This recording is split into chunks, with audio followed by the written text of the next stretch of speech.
And we are live. Hello, everybody. How are you doing? Welcome. I want to welcome everybody to Mental Health Monday. And today, this is a special episode of Mental Health Monday. I am Dr. Alicia with Coaching with Dr. Alicia, and I have brought on to you guys.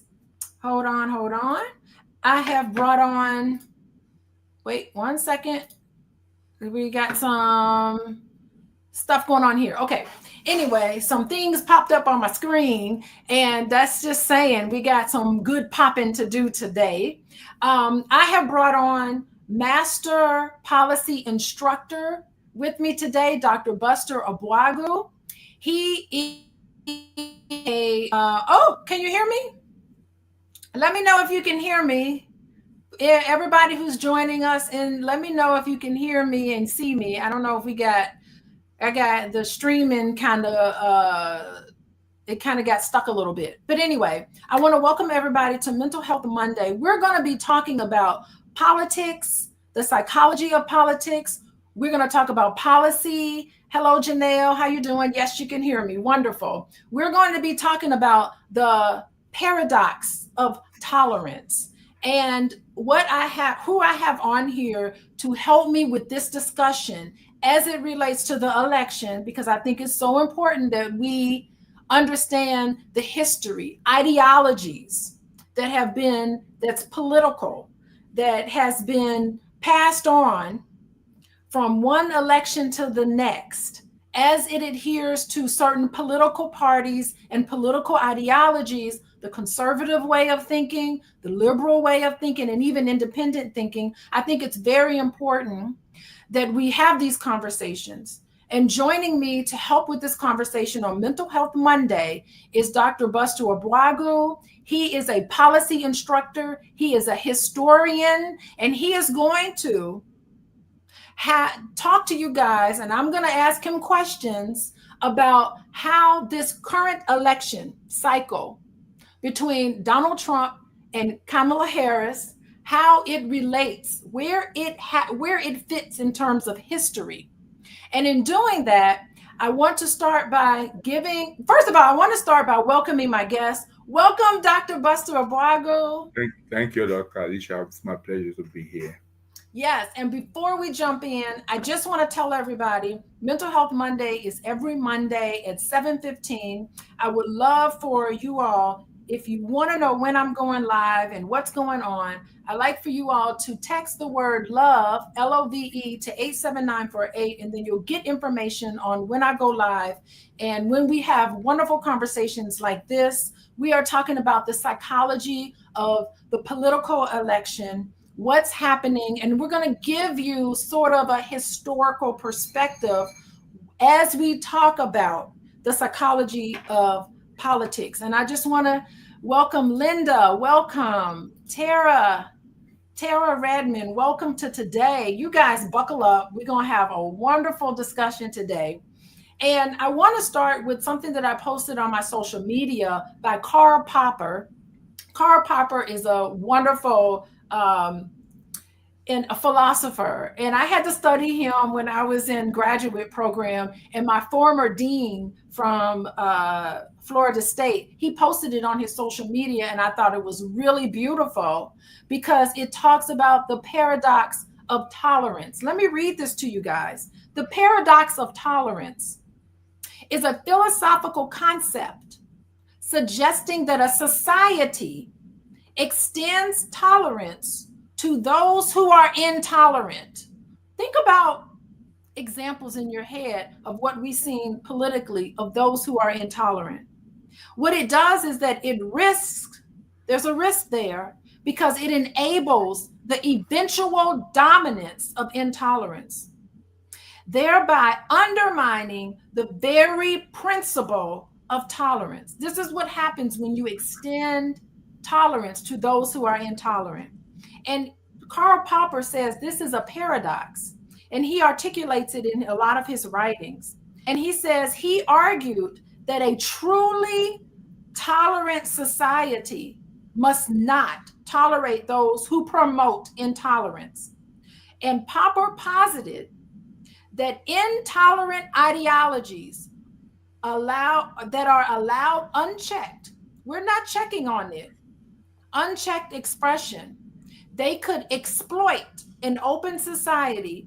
The values will erode or destroy tolerance itself through authoritarian and oppressive practices. This is the paradox of intolerance.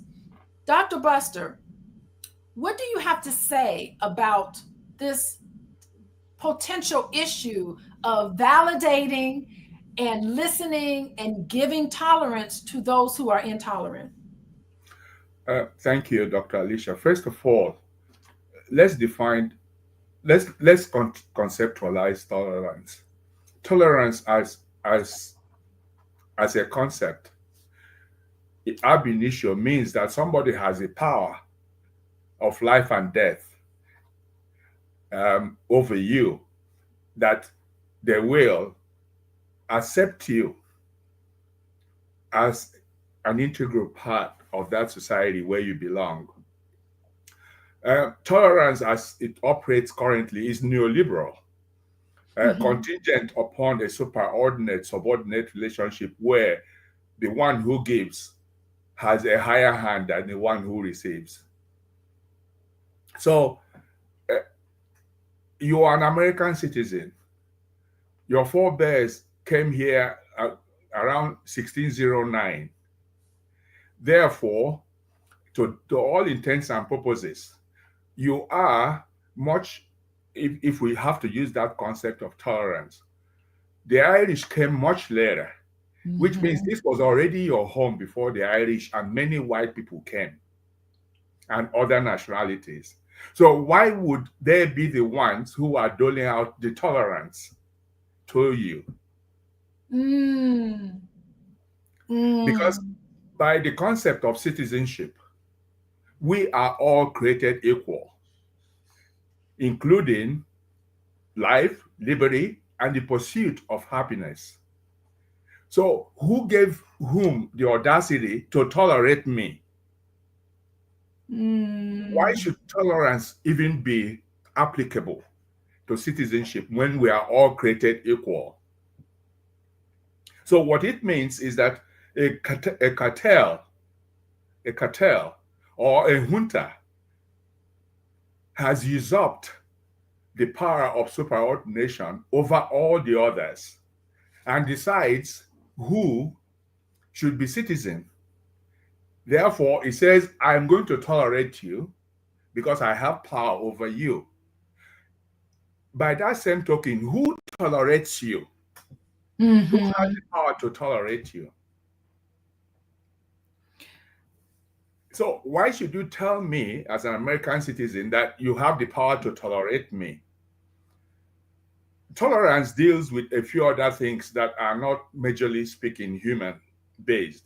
You can tolerate weed around your home for a while, and you can Mm. kill weed anytime you like. Why would you attribute the concept of tolerance to a human being who has equal platform as a citizen as you are? So what it means is that there is a totem pole of power Mm. where Mm-hmm. the superordinate is ensconced up there Ah. like a god, deciding who to punish and who to forgive. So, for those of us who are coming from conflict sociology, the concept of tolerance when citizenship is a part of our very existence becomes very highly questionable. But if we get back to the issue of why individuals who do not tolerate expect tolerance, we Yes. go back to the concept of supremacy. Supremacy can be gender based. Mm-hmm. Supremacy can be based upon race. It can be based upon ethnicity. I'll give you an example. In 1992, in Central Africa, in a country called Rwanda, which was first colonized by the French and later by the Belgians, built a stratified society Mm-hmm. with the more populous group, the Hutus, And those who are less populous, the Tutsis, and the smallest of the three ethnic groups, the Twa. So the Hutus were not regarded as Semites because they had broad noses and thick lips like me. Mm-hmm. Then the Tutsis, who were smaller in population, had aquiline face and structure because they are a part of they are regarded as Semites. So when the white man came, they said these people kind of look like us. Therefore, if we give them power, they can continue to promote the colonial ideology we have. But they were fewer in population, whereas the Hutus were much more populous. So the Belgians left, the French people came, and then they gave power to the Tutsis. During an election, the president who won was a Hutu, Habyarimana. For reasons I have no idea, his plane crashed and he died. So the Hutus believed that the stratification and the power that the Tutsis had caused them the presidency and their person. So they began a pogrom of killing the Tutsis. But these people are the same, from the same country. Same country. The same country. They live in prefectures, just like in France. And Tutsis, Hutus, and Twas intermarried and have been living together for centuries. So now the Tutsis become the ones who have the power to tolerate the others. Yeah, and this illustration is so beautiful because I really see this coming out, because the number one tactic in this whole imbalance of power is division. Yeah. You have to divide. And I do see remnants of this happening with the current election. Yeah. You got one person talking all about division. Yeah. Oh, those immigrants that come through, those migrants, they're so bad, when it's rhetoric. There's no evidence that immigrants or migrants, not one lick of evidence that immigrants and migrants are killing people. There's no evidence of the fact that it's coming. Our children and all these people are in danger because of the migrants. The undocumented people are going to rise up and kill everybody, and they're part of this stuff. That is rhetoric because there's no evidence of this. It is the most frustrating thing because I actually looked up. We all know that the COVID vaccine for a lot of things became very political. But the evidence is that 1.5 million people died of COVID. So we got evidence. But when we look at evidence of these criminals that are being released from prison and sent secretly to United States to kill everybody, rhetoric, there's no evidence of that. There's like maybe undocumented people maybe kill maybe 20 people a year. There's no evidence of that. But what we've done here is that we've created this division and this false narrative that our lives will be in danger from Donald Trump, who has campaigned on hate and division. Those are facts. This is not my interpretation. This is not my perspective. This is listening to the words that come out of Donald Trump's mouth. Dr. Alicia, we're supposed to tolerate him. Let's look at it globally. Like Reagan, whom I said was born in Tampico, Illinois here, and moved to Dixon, where he grew up before he left to begin acting. He lacked intellectual capacity. Yes. And he mirrors Donald Trump, who also lacks intellectual capacity. Yes. According to his niece, Mary, Somebody took his SAT for him. He developed bone spurs so he will avoid Vietnam. And then, with the Civil Rights Act of 1964 and the Voting Rights Act of 1965,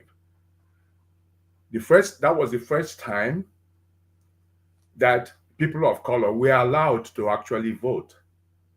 When in 1867, 567, thereabout, that the 13th, 14th, and so amendment were enacted, Jim Crow laws preempted the participation in civics for people of color, especially Black people. And then, of course, with the Voting Rights of 1965, that was the first time Black people and minorities were allowed to vote. And they began to gain momentum. They increased their level of education with Pell Grants that was given to poverty accumulated environments. So we began to go to school. We began to acquire knowledge. We began to acquire some level of power with the Jesse Jacksons of this world, the Al Sharptons, and so on. And then, of course, in 1972, remember that President Johnson had a landslide victory. And one of them was because Black people then were voting. And they were voting their pocketbook and their freedom. And then neoconservatism found out that this was antithetical to the agenda. Yes. So with the loss by McGovern of the presidency, Nixon was elected. And the first thing Nixon did was to institute a war against drugs. Many have alleged that that was the period that drugs were planted in Black communities to increase the incarceration rates and prevent them from being a part of the voting group. And then when Nixon left, Ronald Reagan became president. Ronald Reagan became president. Ronald Reagan was born in Tampico. He was a Democrat. Yeah. When Ronald Reagan knew that he was not going to be successful in the Democratic Party because he lacked the intellectual capacity, he moved to become a Republican. And then he blamed the government for the trouble, even while he was the president. And he won that election based upon the same style that Donald Trump. He created a welfare queen, which was a Black woman who rode only Cadillacs, had several addresses where she received checks. And then for the first time in the nomenclature of welfare, a Black woman became the epitome of a welfare cheat. Yes. And then all the other conservatives, even some liberals, believed him. Then he had his Family Support Act, which was no support. And he began to cut welfare programs. The idea was to reduce the welfare roll, believing that Black people were much more overrepresented in the recipients of welfare. However, Blacks are not the highest recipients of welfare because they are also less in population. White people receive more welfare than Black people for the same reason that they have a larger population than Black people. But that's all they needed. And they started to cut the programs. And many of the programs affected Section 8 housing, which included the denial of residency to all family members if one of them was using drugs. So now homelessness, because of the cutting of those programs, yes, we did not have as much homelessness as we do have now. They all started under Reagan. When Reagan left, and Clinton, who came from Hope, Arkansas, which is the heart of both the Bible Belt and conservatism. So Clinton pretended that he was a liberal. He pretended. He is Yeah. not a liberal at all. Yes. So he created what he called the third way. And today they call them moderates. So what did he do? First of all, he enacted a few programs, and good programs like Violence Against Women Act, like Family and Medical Leave Act, even though it didn't have the component of a paid leave. And then, of course, he balanced that with, in 1994, with the Violent Crime Control and the Law Enforcement Act, with the Three Strikes Law. Remember that in Reagan's case, that was when mandatory sentencing started. That's right. The drug cartel. Remember the drug cartels that would get mandatory 20-year sentences with Reagan? Yeah. It targeted in that series. Yeah. Where the law was, if you use pure cocaine, 10 grams, you had less punishment than those who used 1 gram of crack cocaine. And guess who will use crack cocaine because it's affordable? People of color. So from that time, he started to mass move them into the underbelly of American prison system. And then the Violent Crime Control and Law Enforcement Act by Bill Clinton. Yes. Employed 100,000 policemen and women, 100,000, and spent millions of dollars because crime rates were high. But crime rates were actually very low at the time. Now we have between 1.4 and 1.3 and 1.4 people in prison. Many of them for smoking marijuana, for selling marijuana. But today, who is selling marijuana legally? They are not Black people. No. They can't have the license because they don't have enough money. Yet, those who are in prison because they used and sold marijuana, the idea was to reduce the number of people who will vote. And many of them who believed in the institution of a welfare system that benefits everybody are people of color. So that's exactly how we had, and from Reagan's period, the Heritage Foundation started to cut its teeth. So this 2025, this project 2025 actually didn't start with Donald Trump. Donald Trump was the poster child for this particular anomaly. And so that's how we came here. And then, of course, there was this dichotomy of they against us, which peak reached at the Obama period. So many of them were awake, were asleep when Obama became president, and they woke up. Yes. And then they decided, especially beginning with Donald Trump's birtherism, that Black people and minorities were actually rising and earning wages. And they began first with what we refer to as white flight. In Atlanta, the reason why most of all the mayors are still Black was that because of white flight. They left when Black people started to move into the inner cities. So essentially speaking, that was what was happening. The white fragility made sure that many people who were white were afraid that if you let these people grow and have franchise, including civic responsibility to participate, then whiteness as an entity and that has supremacy is going to die. And that's how we wound up with Trump. Because nobody could have done what Trump did.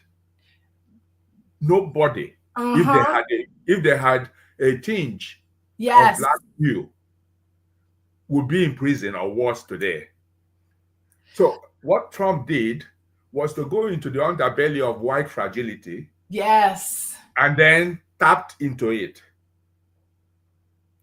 They are Brilliant. taking your jobs. They are rapists. They are immigrants.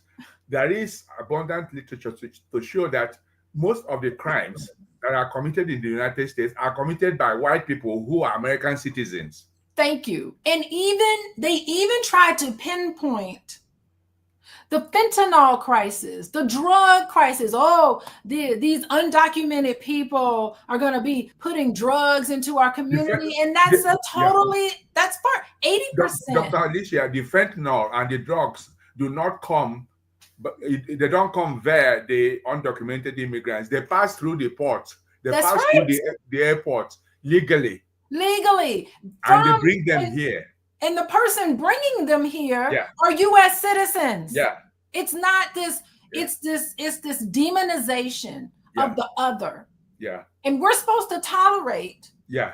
We're supposed to tolerate your demonization, you're unfairly demonizing an entire group of people and tapping into, which is what Trump did, the fear, fragility, the fear of whiteness. White fragility, White fragility is what he tapped into. Yeah, he saw it. Yeah. He saw it. Mm-hmm. At the moment he saw it, I'll give you an example. Some of the highest earning professionals in the United States are from Africa. Exactly. Nigeria are the apex. Nigerians graduate PhD at 4%. American population graduates at 1%. Yes. So Donald Trump knows this. Mm-hmm. If you go, if you go to Yale and Harvard, you will find that there are Black people there.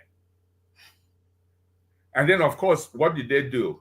They started to use the tokens, including Clarence Thomas, to bring down the same system that allowed them to rise in the first instance. So white fragility was created by the fact that many white people were afraid that others who are not white are able to actually debunk the Darwinian theory that because of our skin color, we were less endowed intellectually than they themselves. So he told them that Mexicans were coming here bringing drugs. In the first instance, with the Tratado Guadalupe Hidalgo Treaty of 1864. Yes. Most of American places we call American territories were Mexican territories. California, Nevada, New Mexico, up to Colorado. But then they are bringing the drugs. They are bringing the crimes. But nobody mentions that they are bringing the crops that you eat, the food that you consume. And then he was able to create even a sense of inferiority among Latinos and some Blacks to vote against their own interest. Vote against, how do we do that? I want to talk about that. How is it that so many people were susceptible? I know you talked about white fragility. Yeah. And how is it that so many people were susceptible to such rhetoric where there was no evidence? All these things were being spewed out during this campaign. It's about machismo.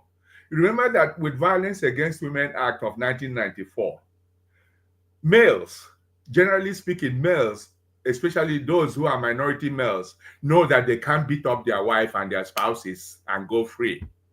Okay. So what they saw in Trump was the resurgence of their masculinities. Yes. Which they felt have been compromised. So our mothers have a tough job on their hands when Donald Trump is said and done. They will now need to go back to re-socialize their sons. Yes. To become human again.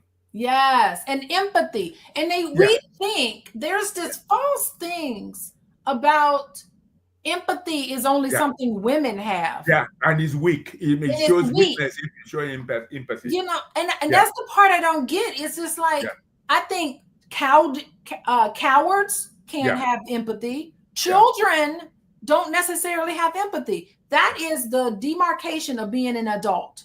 Yeah. Having empathy, being able to put yourself in someone else's shoes and understand where they're coming from. Yeah. To me, if you're not able to do that, it's childish. Yeah. And So here we have this whole thing. Donald Trump, Elon Musk have never been able to show empathy.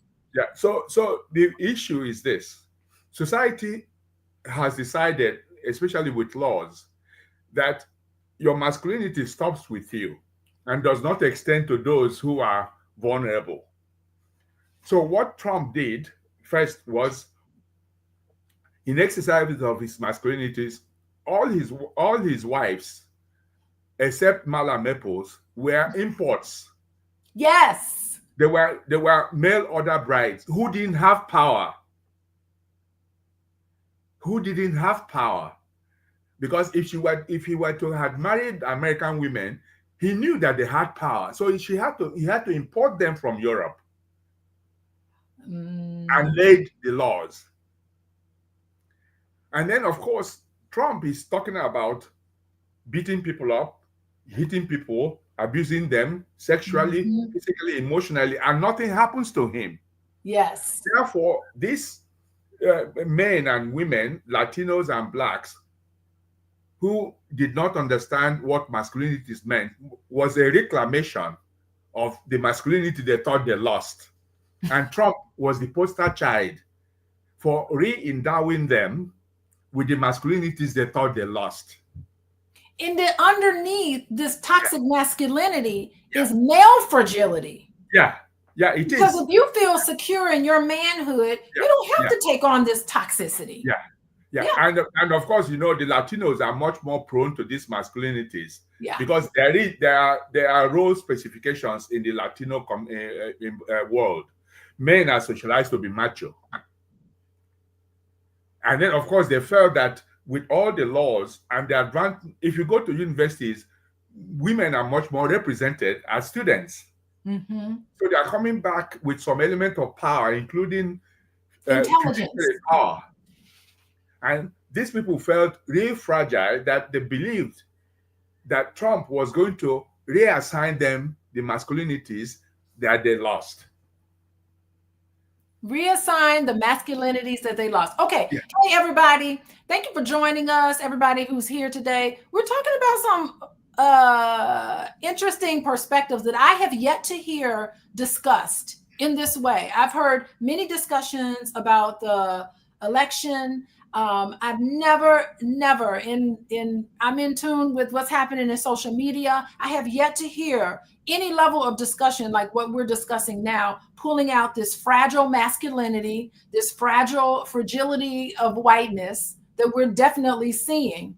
And how this election tapped into this fear of the rhetoric that all it did was divide everybody and have everybody fighting. And I see that we have a comment here that says, empathy won't put food on my table. So I'm glad that you're tuning in to us, Denzel.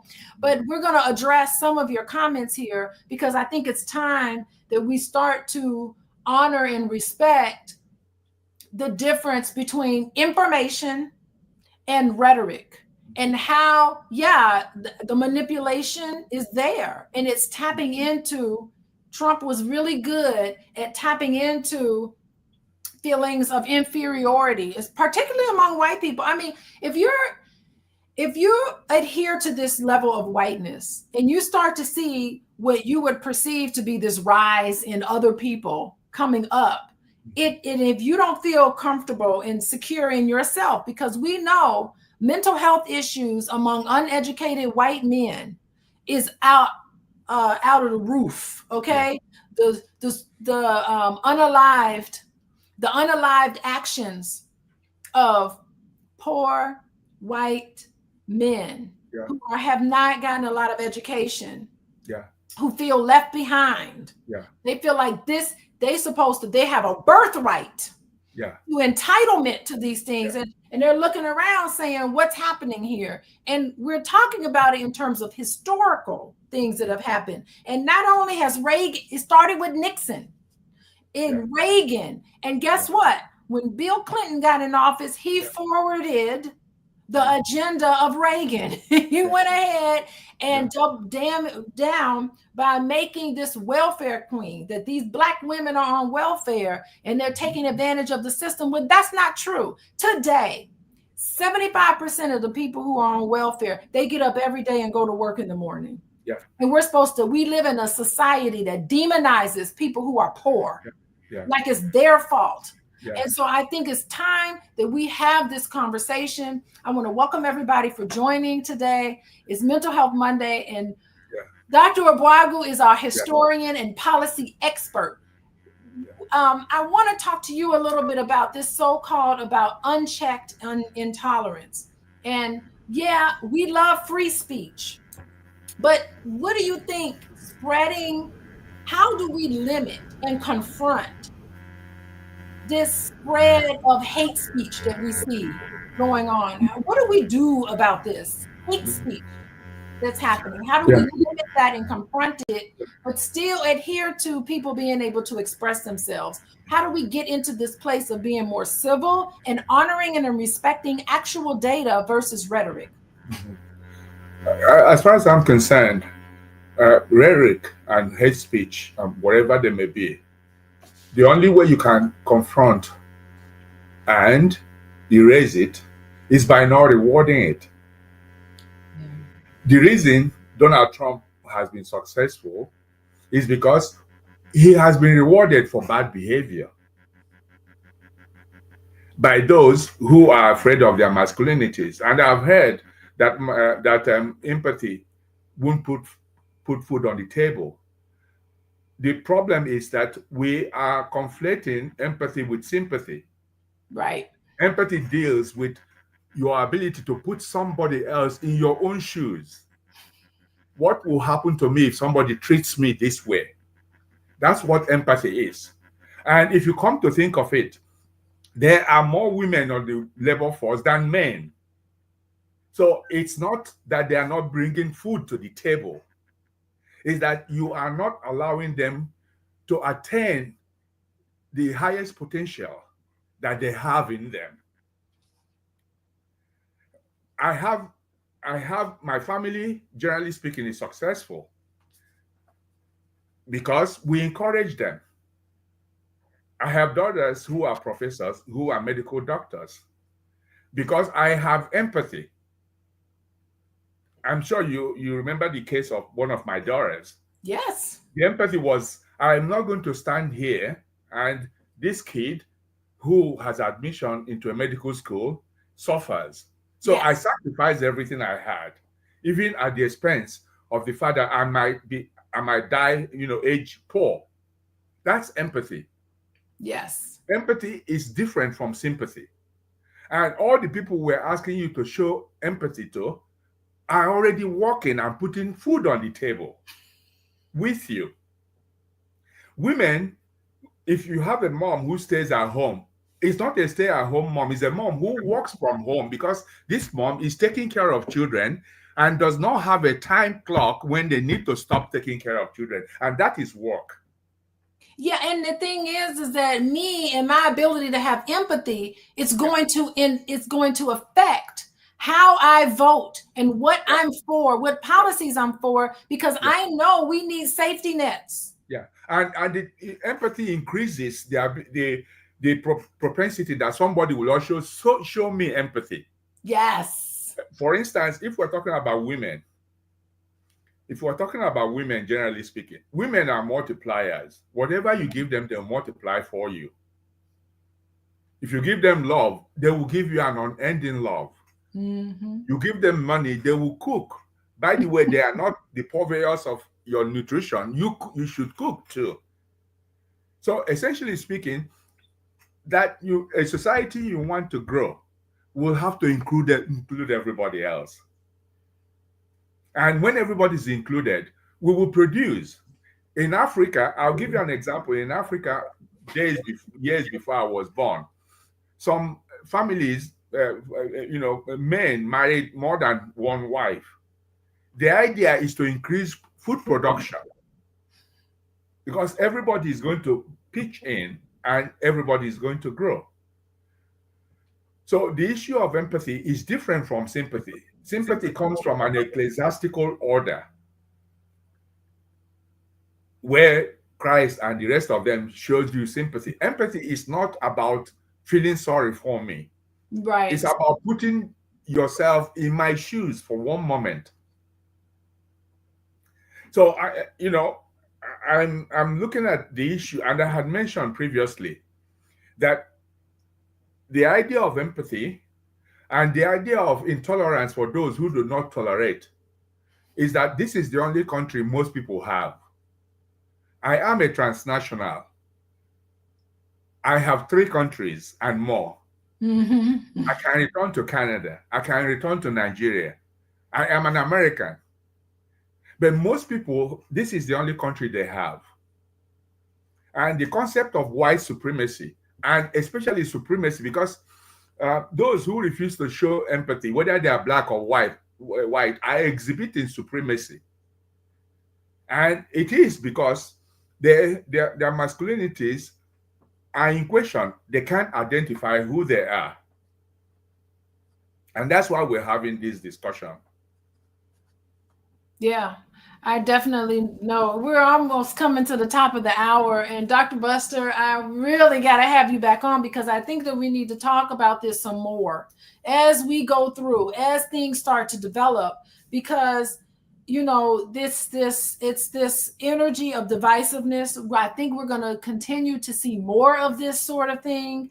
And I don't know if just black people just tired, you know what I mean? If we just need some time to just kind of like remove ourselves from everything. But what I'm seeing, is really disturbing. I would love to have you back on, because I want to talk about 2020 Project 2025. I want to talk about that in terms of history, because there is this thinking that Project 2025 is never going to happen. There's this thinking that, those people actually put their time and energy to write a report. It is happening now. And I think that we need to have more conversation about cutting through some of this rhetoric to say, not only is it happening now, but it started decades ago. Yeah. And really, it's the foundation of this country. It's this thinking. I mean, if y'all got to go and watch this movie called, it's with Joe Pesci. He did this speech. Yes, thank you. Woodrow Wilson. There's a movie about Woodrow Wilson, how the CIA was created. Yeah. I'm trying to remember the movie. It was with Matt Damon and Joe Pesci. Somebody in the chat has got to remember it. But and Woodrow Wilson was the most racist president we had to date until Donald Trump. Come on. It's really crazy. So yeah, so I want to have you back on in a few weeks, because I want to talk about Project 2025, how it's happened in the thinking, it's the ideology behind it, and what does this mean for Black people, right? What is it going to mean for us? How are we going to get caught in the crossfires of this? Because we are, and I guess maybe we can just wrap up by saying, what does this mean for us as Black people? This divisiveness. Now it's not us on the chopping block. There's other people who we're empathetic to, right? What is this election going to mean for Black people? Tell us what you think.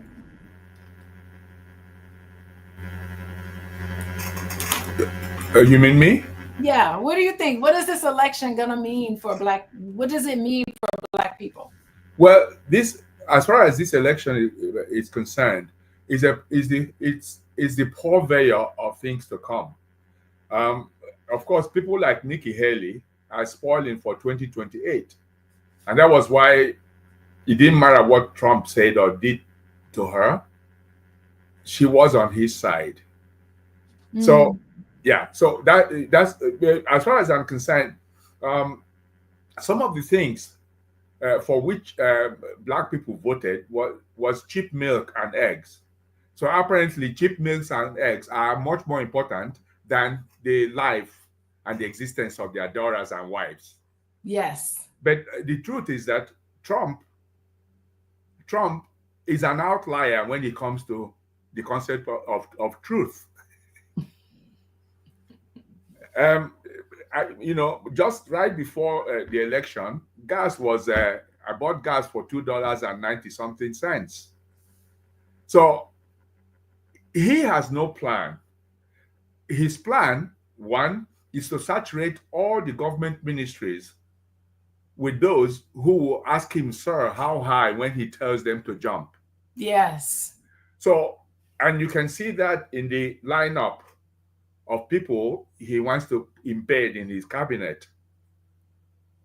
I don't know if you've seen any black person there. Not a single one. Yeah, so keep looking. I don't know how many Latinos you've seen there. So keep looking. The essence of this is that what this election is going to do for black people, is that it's going to reset their mindset. When all the things they thought that it was going to endow in them, if reverse. Reverse. Okay. Yeah. So and what this election is going to also teach us, especially women, is that women are going to need to go back to the socialization board and teach their children, their sons and daughters, that this man is an aberrant individual, and that his goods cannot be sold effectively if a society is going to remain. So moms have because a lot of young people are looking at this guy. He failed in everything he's done, and yet he is the president of the United States. And then they harden their heart that if this man can do all this and get away, then they need to shelve their empathy, their humanity, their hard work. So moms have their work cut out for them, because this man, this being, has set them back many years of re-educating their boys. I agree with you. Yeah, because if you go to high schools, immediately Trump was elected, some boys were saying, your body, my right. So they are obviously listening, and they will have to take, whether Trump finishes his presidency, I doubt it, because all the things that he does that led to his impeachment will come back. And of course, during the midterms that's coming in 2026, he's going to be, it might be, a Congress that is divided, where he doesn't have power to continue to do. Trump is an accident waiting to happen. Yeah. Every time. So we're not sure he's going to end his presidency on a good note. But even if he does, he has set back humanity, especially empathy, and the concept of masculinity, at least 100 years. Absolutely. And I think I would definitely like to hear more about how he if he finishes his presidency. I think that would be really interesting. I do want to talk about Project 2025 next time. I would love to get into the psychology of Donald Trump and Elon Musk, the psychology. Yeah, we'll talk about Elon. Of Trump and Musk. I found some really interesting information about their background. Yeah. About about their background and some of the things that they have, their background. I mean, Elon Musk was severely abused by his father. His mother was severely beaten. He was beaten by his classmates, and his parents did nothing, to protect him.